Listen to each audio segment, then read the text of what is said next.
अस्सलाम वालेकुम नाज़रीन, मैं हूं शनीला अम्मार और मेरे साथ मौजूद है ज़हीर अहमद और आप देख रहे हैं हमारा प्रोग्राम टाकरा। सबसे पहले आपने हमारे चैनल को सब्सक्राइब करना है, बेल आइकन के बटन को प्रेस करना है और हमारी वीडियो को लाइक और शेयर करना नहीं भूलिएगा। आज हम बात कर लेंगे कैबिनेट, जो कि बहुत दिनों से हम डिस्कस कर रहे थे। फाइनली उन्होंने हलफ उठा लिया। कुछ लोग थे जिनके नाम पहले हम नहीं ले रहे थे, वो आ गए हैं।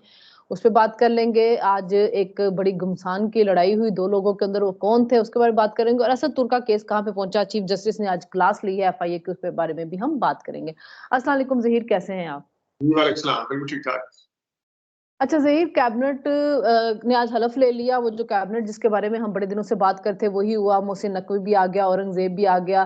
फिलहाल जलील अब्बास ने या तारिक फातमी वगैरह कोई नहीं आए। 19 बंदों की कैबिनेट बनी है, जिसके अंदर जो 2 सेनेटर हैं, मुसद्दिक मलिक और इसहाक डार, उसके अलावा बाकी सारे एमएनए हैं और 3 लोग आए हैं जिन्होंने आगे जाके जिनको सेनेटर बनाया जाएगा। उनमें से एक औरंगजेब है और एक मोहसिन नकवी है, तीसरे भी शायद आहद चीमा है के जो बनेंगे। और बाकी अलीम खान आ गए। अलीम खान का हाउसिंग मिलेगी। अगर हाउसिंग मिलेगी तो बड़े वारे न्यारे हो जाएंगे जी उनके। तो ये कैबिनेट आ गई और एक्सपेक्टेड कैबिनेट सामने आई है। और अफसोस की बात है कि खवातीन की कोई रिप्रेजेंटेशन ही नहीं है। एक खातून उसमें अभी तक आई है, शिजा, वो भी स्टेट मिनिस्टर है। शिजा ख्वाजा जो है वो स्टेट मिनिस्टर है, लेकिन जो खवातीन इलेक्शन लड़ के जीत के असेंबली के अंदर पहुंची उनमें से कोई भी वजारत में नहीं है और उनको होना चाहिए था। तो फिर कैसी आपको लग रही है शबाशी साहब की कैबिनेट? देखिए, इस दफा अगरचे पीपल्स पार्टी नहीं है उसमें, और आज भी इजराइल करके खबरें चली हैं कि पीपल्स पार्टी को अभी भी कन्विंस करने की कोशिश की जा रही है, और ये भी पता चला है कि आसिफ जरदारी साहब ने कोई टाइम मांगा है। लेकिन जो आप जहां तक कैबिनेट का है, तो उसमें ज्यादातर चेहरे जो हैं उसमें जिस तरह ख्वाजा आसिफ साहब, एहसन इकबाल साहब, मुसद्दिक मलिक साहब और इसहाक डार साहब, राना तनवीर साहब, ये चेहरे तो हैं बीच में चौधरी सालिक साहब और इत्तेहादी में अब्दुल अलीम खान साहब, ये लोग शामिल हुए हैं। और इसके साथ 2 टेक्नोक्रेट शामिल हुए हैं, एक साथी जो है वो शामिल हुए हैं, जिस तरह आपने बताया कि मोहसिन नकवी साहब को दिया जाएगा। अब मुझे नहीं समझ आती कि मोहसिन नकवी साहब का क्या लेना देना है। वो ना तो किसी पार्टी के अंदर थे, लेकिन पार्टी क्यों इतनी मजबूर है कि उनको इलेक्शन वो सेनेट का लड़वा के उनको बकायदा तौर पे एक वो सियासतदान भी बनाया जाएगा और फिर उससे गुजारा नहीं, जाएगा। कहा जा रहा है मोहसिन नकवी के बारे में बड़ी मीम्स भी बनी है। एक ने कहा ये ना कि कुछ दिनों के बाद पाकिस्तानी जो नोट है उसके ऊपर कायदे आज़म की जगह मोहसिन नकवी की तस्वीर आ जाए। कोई कह रहे थे कि 2-3 साल बाद हो सकता है ये आपके प्राइम मिनिस्टर हो। लेकिन मोहसिन नकवी के बारे में ये कहा जा रहा है कि ये चूंकि जब वजीर आला पंजाब थे तो उन्होंने बड़ी सख्ती रखी थी पीटीआई के ऊपर। तो पीटीआई के ऊपर सख्ती रखने के लिए, उनको कंट्रोल करने के लिए मोहसिन नकवी की जरूरत है, क्योंकि मोहसिन नकीब का स्टेक पे कुछ नहीं है। उसने कोई इलेक्शन नहीं लड़ना है। वो एक सेनेटर की सीट के ऊपर आ रहा है और आगे भी अगर हुआ तो सेनेटर ही बनेगा, तो उसने अवाम में नहीं जाना। तो शायद इसी वजह से उनको उसको लेके आया गया है। लेकिन नहीं, आपकी ये बात बिल्कुल ठीक है, क्योंकि इसी हवाले से ही बातें हो रही हैं। लेकिन उसमें ये देखना पड़ेगा कि कैबिनेट का जो हेड होता है, सरबराह होता है, जो जिसको सारी रिपोर्ट होता है, वो वजीर आजम होता है। तो वजीर आजम का की अपनी कॉन्स्टिट्यूएंसी भी है, वजीर आजम के अपनी पार्टी भी है, उसके वो हेड हैं। तो वजीर आजम किस तरीके से इस तरह फेस करेंगे? अगर इस तरीके से वही वाला काम जिस तरह प्रीवियस गवर्नमेंट पे इल्जाम लगाया जाता था कि उन्होंने इंतकामी कार्रवाइयां की, उन्होंने जेल में डाला वगैरह वगैरह, तो अगर इस टाइम मोहसिन नकवी आके वही वाला काम करेंगे जो कि पहले निगरान हुकूमत के तौर पे कर रहे थे, या आगे जाके किसी और निगरान को किसी ऐसे ओहदे पे लेके आया जाता है जिससे अपनी मर्जी की बातें मनवाई जाती हैं, तो फिर ये बहुत बड़ा चैलेंज होगा। अभी जिस टाइम हम ये बात कर रहे हैं, तो शहबाज शरीफ साहब कैबिनेट से खिताब भी कर रहे थे, और वो कह रहे थे कि हमने कीमतों को भी कंट्रोल करने की कोशिश करनी। फिर वो स्प्लिट मैंडेट की भी कुछ बात कर रहे थे कि सारी पार्टियों को मैंडेट मिला है। तो अगर स्प्लिट मैंडेट का मतलब ये नहीं है कि जो जो जो आपके पास बैठे हुए हैं वही उन्हीं को वोट मिला है। जो इस वक्त सुन्नी ताद कौंसिल कह लें या पीटीआई कह लें, तो उनको भी वोट मिला है, उसका कम से कम नाम लेना चाहिए था। लेकिन अगेन अगर हम कैबिनेट की तरफ आए, आपकी बात से मैं एग्री करता हूँ, क्योंकि इस दफा खवातीन जो है वो कम से कम 4-5 खवातीन तो इनकी भी इलेक्टेड उससे आई है बजाय रिजर्व सीट के। तो शीरा फातिमा तो आई थिंक रिजर्व सीट से ही आई है, वो इलेक्टेड नहीं है। तो इलेक्टेड को मेरे ख्याल में सबसे ज्यादा प्रायोरिटी भी देनी चाहिए और खवातीन की रिप्रेजेंटेशन होनी चाहिए। जमाना जो है बड़ा आगे निकलेगा, खासतौर पे इस टाइम के ऊपर। मेरा तो ये ख्याल था कि जिस वक्त यास्मीन राशिद और जो उस्मान डार की वालिदा है रेहाना डार साहिबा, जिस टाइम ये टॉक ऑफ द टाउन बनी हुई है, तो पीएमएलएन को भी कोई कुछ ना कुछ काउंटर नैरेटिव देना चाहिए था, कुछ ना कुछ इस तरह की चीजें देनी चाहिए थी। तो मेरा कैबिनेट देख के तो बस वही नजर आ रहा है। पंजाब में 2 खवातीन आई हैं, इनकी अज़मा बुखारी और मरियम औरंगज़ेब, और वहाँ पे भी हमें ज़्यादा खवातीन नज़र नहीं आई हैं। लेकिन हमें वफाक के अंदर चाहिए था कि तहमीना दुल्ताना जीत के आई थी, शिज़रा मनसब जीत के आई हैं, नौशीन इफ्तिखार जीत के आई हैं। कोई उनमें से एक आध जरूर होनी चाहिए। चले तहमीना दुल्ताना जो बहुत एज की हो चुके हैं, लेकिन शिज़रा मनसब या नौशीन इफ्तिखार में से कोई एक जरूर होनी चाहिए थी। बाकी आपने बात की, हुकूमत के लिए सबसे बड़ा चैलेंज इस वक्त जो है वो महंगाई को कंट्रोल करना है, क्योंकि आप भी खुद ग्रोसरी करते होंगे, मैं भी घर की खुद करती हूँ, तो चीजों की रेट जो डबल ट्रिपल हो रहे हैं। कल अगर 1 रेट पूछ के आ रहे हैं तो 2 दिन बाद उसका रेट डबल हो गया, उससे ट्रिपल हो जाता है रेट। और दुनिया भर में रमजान के अंदर चीजों को सस्ता किया, पाकिस्तान में डबल डबल कीमत पे कर देते। तो सबसे ज्यादा तो हैरत हो रहा है, प्याज 350 रुपए किलो हो चुके हैं। प्याज को किस चीज की आग लगी हुई है कि वो डबल ट्रिपल कीमत पे जा रहा है। तो ये महंगाई कंट्रोल करना बहुत जरूरी है इस हुकूमत के लिए। अच्छा, वैसे मैं एक चीज और भी बताऊं, ये हमारे हुक्मरानों की साइड पे बेशक वो किसी भी पार्टी के हों, उनकी गवर्नेंस के इशू तो है कीमत को कंट्रोल करने के हवाले से हम, लेकिन हम एज ए कौम भी बड़ी अजीब सी कौम है। अभी आपने कहा ना कि दुनिया भर में सस्ती होती है चीजें, बिल्कुल मैं इस चीज का गवाह हूँ। सिंगापुर में मैं रह के वहां पे मुस्लिम कम्युनिटी अच्छी खासी है, 33% है, और वहां पे भी चीजें, लेकिन हम एज ए कौम, मैं इस तरह कह रहा हूँ कि जिस तरह कल पहला रोजा है नाशी लीला, अल्लाह ताला ने अनाज में और फलों में एक ऐसी खूबी रखी है कि इसको ज्यादा देर तक, खासतौर पे फलों को आप ज्यादा देर तक जखीरा नहीं कर सकते, और टमाटर की तरह की जो चीजें, सब्जियां, वो भी जखीरा नहीं हो सकती। लेकिन हम कल 11, 12, 1 बजे के करीब हमने वो हल्ला बोलना जाके कि जहां दुकानदारों को नजर आ जाता है कि बस ये पागल हुए खड़े हैं यहाँ पे, और वो इस तरह लेंगे। कुछ चीजें ऐसी होती है जिनके बगैर गुजारा नहीं है, लेकिन कुछ चीजें ऐसी हैं जिनके बगैर गुजारा हो सकता है।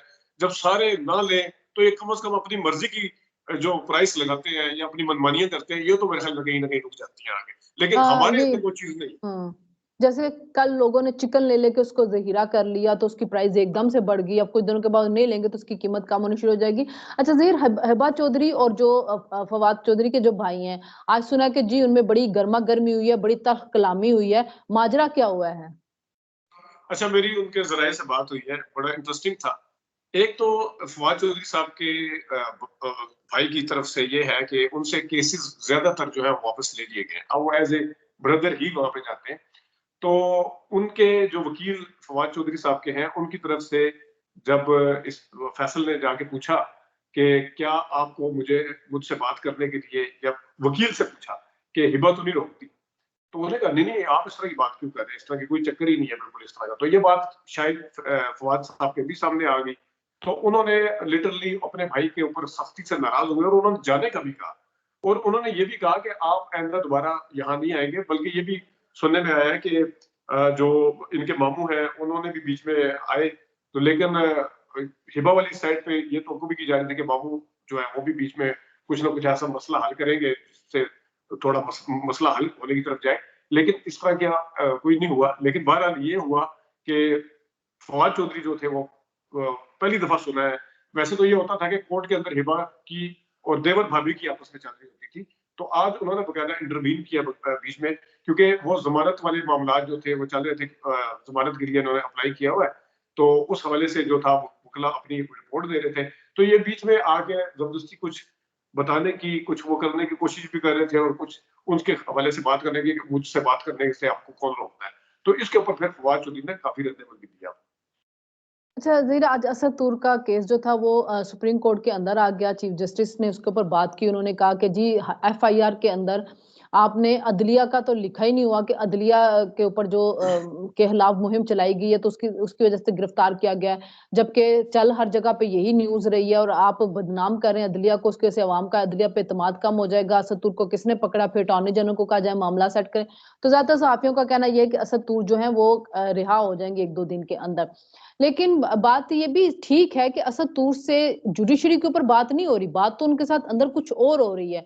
और लेकिन हर जगह पे फैलाया ये जा रहा है कि चीफ जस्टिस के ऊपर जो उसने बात की है उसकी वजह से, जब चीफ जस्टिस का कहना कि हमने शिकायत नहीं की तो हमारे बिहाफ के ऊपर किसने जाके एफआईआर दर्ज करा के एफआईए को कह दिया कि इसको पकड़े, और पीका के कानून जो है उसके ऊपर लगा दिए गए हैं। ये बात बिल्कुल ठीक है। एक तो मैं जरा चीफ जस्टिस साहब से की हवाले से उन्होंने जो नोटिस लिया, और उन्होंने जो आज बातें की हैं और उन्होंने आज जो FIA के ऑफिसर्स की अच्छी खासी छटाई की है और उनकी नलायकी और इनकॉम्पिटेंसी के ऊपर उन्होंने बात की है कि इनको किसी चीज का पता नहीं, उसका अपनी जगह पे है। लेकिन थोड़ा सा मैं अगर आपको याद करवाऊं, हमने भी खैर इस मामले में 2 दफा इधर इसी प्लेटफॉर्म के ऊपर बात भी की थी कि इस वक्त चीफ जस्टिस साहब को कुर्बानी का बकरा बना के आगे यूज किया जा रहा है। आज बकायदा तौर पर उन्होंने ये चीज यूज की। मैंने इसी जगह कहा था, आपको याद होगा कि मैंने कहा था कि चीफ जस्टिस के कंधे के ऊपर बंदूक रख के इंक्वायरी किसी और चीज की है, FIR किसी और चीज की कटी है, तो ये चीज होनी चाहिए थी। लेकिन मामला इतना सादा नहीं है। देखिए, असदुल जो है वो आज तक जितने भी साथी रिमांड के ऊपर गए हैं उसमें सबसे ज्यादा टाइम उन्होंने गुजारा। तो चीफ जस्टिस साहब को ये नहीं था कि उन्हें पता नहीं था, उन्हें पता सब कुछ था, पहले दिन से पता था। एक तो JIT बनाने में उन्होंने पूरा अपनी विल शो की थी। ये बात ठीक है कि इंक्वायरी और FIR के मामले की हद तक चीफ जस्टिस के जो तहफुजात है या चीफ जस्टिस जो रिमार्क्स दिए बिल्कुल ठीक है। और आगे से अटॉर्नी जनरल ने भी कहा कि पीका के ये कानून जो है वो असदुल के ऊपर लागू नहीं होते, जो कि मेरे ख्याल में बहुत खुशाइन बात है। जिस तरह आपने कहा कि आने वाले दिनों में मेरे ख्याल कल परसों तक उनकी जमानत भी हो जाएगी। वो वाला जो केस चल रहा है पुराने वाला, मोतीउल्लाह जान वाला और अबसार आलम वाला, वो तो 3 हफ्ते के लिए उसको मुलतवी कर दिया गया। लेकिन असदुल की हद तक जो है रिलीफ मिलने का इम्कान है। लेकिन चीफ जस्टिस साहब इस 10 दिन के अंदर जो कुछ हुआ है, ये वाला मामला मेरे ख्याल में पहले भी उठा सकते थे, पहले भी इस मामले को देखा जा सकता था। लेकिन ज़हीर वो सो मोटो नहीं ले सकते थे जब उनके सामने ये केस आया मती वाला अबसारा वाला, उसी के अंदर उन्होंने किया। क्योंकि वो एक सहाफी के लिए तो सो मोटो लेने से रहे कि वो सो मोटो इसके ऊपर ले लें। जब आज उनके सामने ये मामला आया है कि मती वाला अबसार वाला जो असदुल वाला था वो सहाफियों वाला चल रहा था, उसके अंदर फिर उन्होंने रिमार्क्स देके हुक्मनामा जारी किया। तो मेरे ख्याल में ये भी बड़ी बात है कि उन्होंने कर दिया, क्योंकि उनके पास केस गया नहीं असदुल का। असदुल ने कहीं पे उसको चैलेंज नहीं किया चीफ जस्टिस के बाद, फिर भी उन्होंने नोटिस लेके असदुल के लिए रिलीफ का वो किया है। और माजी में ऐसा नहीं होता था। बिल्कुल। देखिए, जो उन्होंने रिमार्क्स दिए, मैं अगेन कह रहा हूँ कि FIA के हवाले से भी बड़े जबरदस्त थे और अपने ऊपर के हमने हमारा नाम लेके आप अपना काम कर रहे हैं, इंक्वायरियां किसी और चीज की, मतलब तहकीकात आप अपनी मर्जी की कर रहे हैं, ये बिल्कुल ठीक है। इसके ऊपर चीफ जस्टिस साहब ने बिल्कुल जबरदस्त। लेकिन बसद एहतराम जो आपने भी बात की ना कि एक तो उनके पास अथॉरिटी नहीं है उस तरह की, वो सो मोटो वाली, दूसरा ही है। मैं आपको एक चीज सिर्फ याद कराऊं, चीफ जस्टिस साहब जब चीफ जस्टिस नहीं बने थे तो वो दूसरे केस सुनते सुनते तीसरे केस के ऊपर रिमार्क्स भी दे देते थे और उसके ऊपर एक्शन भी ले लिया करते थे। अब जब वो चीफ जस्टिस बने हैं तो चीफ जस्टिस बनते हुए अभी भी तो आप कह रही है ना कि उन्होंने चैलेंज नहीं किया था, उन्होंने कोई वो नहीं किया था, सामने नहीं रखा था। तो ये 10 दिन के दौरान इतनी दफा नहीं, मैं ये उन्होंने कह रही हूँ समाअत की है। सहाफियों, हाँ, नहीं सहाफियों वाला केस बना, उस केस के वो एक केस आया तो उसके साथ, क्योंकि माजी में बंदियाल जो था, इसी बात पे तनकीद की जाती है ना कि केस कुछ और चल रहा था, बीच में काम कुछ और हो जाता था। तो जाहिर है ये सहाफियों वाला केस चल रहा था। और इसमें आप ये भी देखें कि मतीउल्लाह जान के केस के ऊपर भी उन्होंने कहा कि गाड़ी नजर आ रही है, उसके नंबर नजर आ रहे हैं, तो आगे से मतीउल्लाह ने कहा रिपोर्ट दर्ज करने वालों को नजर नहीं आ रहे हैं। और ये वो केस था जिससे असदुल ने अपने आप को विड्रॉ किया। अगर आपको याद हो, असदुल ने अपने आप को विड्रॉ किया था इस केस से कि मैं इस केस से निकल रहा हूँ, फिर भी वो असदुल ठीक को है, लाए और रिलीफ वो ठीक दिया। है। लेकिन जो मेरे ख्याल में जिस केस के अंदर आके बनता था, उन्होंने उस केस के अंदर लेके किया। हालांकि ये केस अभी तक इस्लामाबाद हाई कोर्ट में चल रहा है असदुल का, और इस्लामाबाद हाई कोर्ट में कुछ भी नहीं हो रहा है इसके ऊपर। लेकिन शलीला अगेन मेरा मानना पता क्या है, देखिए चीफ जस्टिस साहब के हवाले से पिंडी के कमिश्नर ने कोई इल्जाम लगाए तो चीफ जस्टिस साहब ने बड़े जबरदस्त तरीके से, पता नहीं वो रिपोर्टर वहां पे कैसे आए, वहां पे यूट्यूब पर कैसे आए, उन्होंने इस मामले को किस तरह से डिस्कस भी कर लिया। वो सारा वो कुछ जो हुआ इसलिए तो आपके साथ। वो इसलिए हाँ, था कि उस वक्त खबरें दी गई थी कि चीफ जस्टिस ने एक इजलास बुला लिया, वो सब कुछ हो नहीं गया। नहीं, सुन तो लेना। वो वहां पे पहुंचे तो वो फिर हुआ।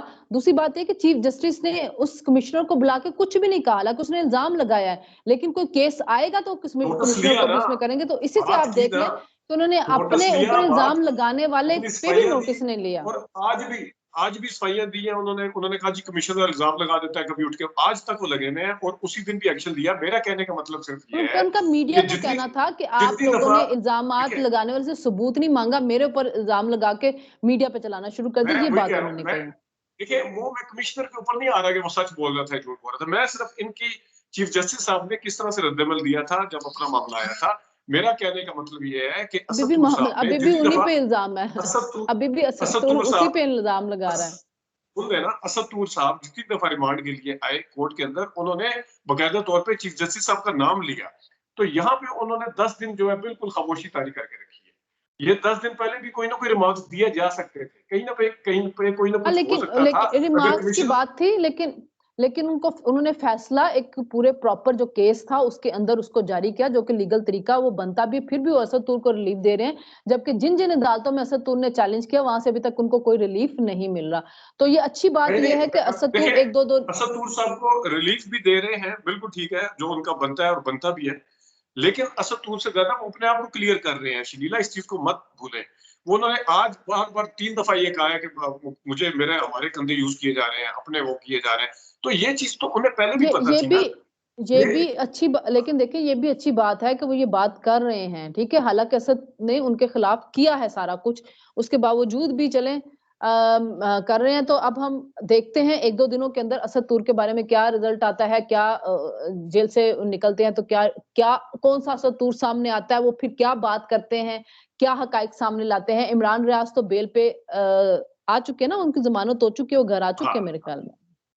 घर का मुझे जमानत आ चुके हैं शायद, क्योंकि मैंने उनकी कोई तस्वीर देखी थी, लेकिन अभी तक वो ट्विटर के ऊपर नहीं आए। चलें जी, कल पोर्टफोलियो भी अनाउंस हो जाएंगे मिनिस्टर्स के, उसके ऊपर भी हम बात करेंगे, और भी कोई खबर आएगी तो उसके ऊपर भी हम बात करेंगे। अब पाकिस्तान के अंदर बाकायदा हुकूमत आ चुकी है। कल हम बात करेंगे कि पीपल्स पार्टी ने कहा कि जी हमने IMF के मुज़ाकरात के अंदर नहीं जाना, तो देखेंगे कि फिर उसके अंदर क्या सूरत हाल बनती है। इधर भी कंधे पे रख के बंदूक चलाई जा रही है नवाज शरीफ के। ये कल हम चेक करके बताएंगे कि आसफा भुट्टो साहिबा को खातून अव्वल का किस हिसाब से वो मिल सकता है। ये कोई कंसेशन नहीं, वो एक्चुअली जो असल में हम लोगों को सबको एक कंफ्यूजन थी, तो उसकी जो सही प्रॉपर डेफिनेशन पड़े उसके मुताबिक जो बंदा जिसको जिम्मेदारी दी जाती है ना कि आप वहां पे मेजबान होंगे प्रेसिडेंट हाउस में या प्राइम मिनिस्टर हाउस में, और आने वाले मेहमानों को सबको देखेंगे, वो खातून अव्वल वाला वो होता है। बहुत से लोगों की बहनों ने भी ड्यूटियां दी हुई हैं, कईयों की भांजी भतीजियों ने भी दी हुई हैं। सो चूंकि हम लोगों को खातून अव्वल का अदर देन प्राइम मिनिस्टर की बीवी या अदर देन सदर की बीवी किसी को मेरा नहीं, डेफिनेशन के अंदर जो है ना वो मिलता था। जब नवाशी के साथ उनकी बेगम जाती थी, नवाशी के साथ जब उनकी बेगम जाती थी तो उस वक्त कहा जाता था कि जी खातून अव्वल साथ गई, आरिफ अलवी के साथ उनकी बेगम थे। तो चूंकि यहाँ पे उनकी बीवी नहीं थी तो उन्होंने बेटी को दिया।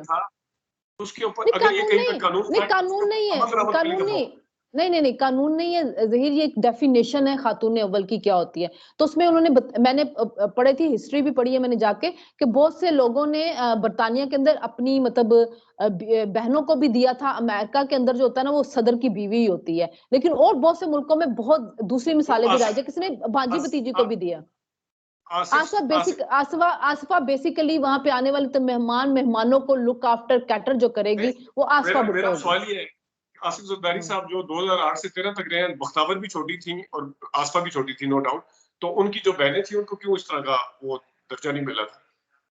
अब लेकिन अब उन्होंने बेटी को देना चाहा ना, क्योंकि बेटी को सियासत में इन कर रहे हैं, बेटी को अब वो लोगों से मिलवाएंगे, सारी उसकी ग्रूमिंग होगी, तो नेक्स्ट टाइम वो फिर हमें पार्लियामेंट में भी नजर आएंगी। तो मेरे ख्याल में वो बेटी की ट्रेनिंग, जैसे जुल्फकार अली भुट्टो ने अपनी बेटी की ट्रेनिंग की, तो आसिफ अली जरदारी अब बेटी की ट्रेनिंग करना चाह रहे हैं, क्योंकि आसपास इंटरेस्टेड भी है। मुझे तो ये नजर आ रहा है। चले कल इस पे हम डिटेल से बात कर लेंगे, ठीक है? ओके ओके जी, अल्लाह हाफिज।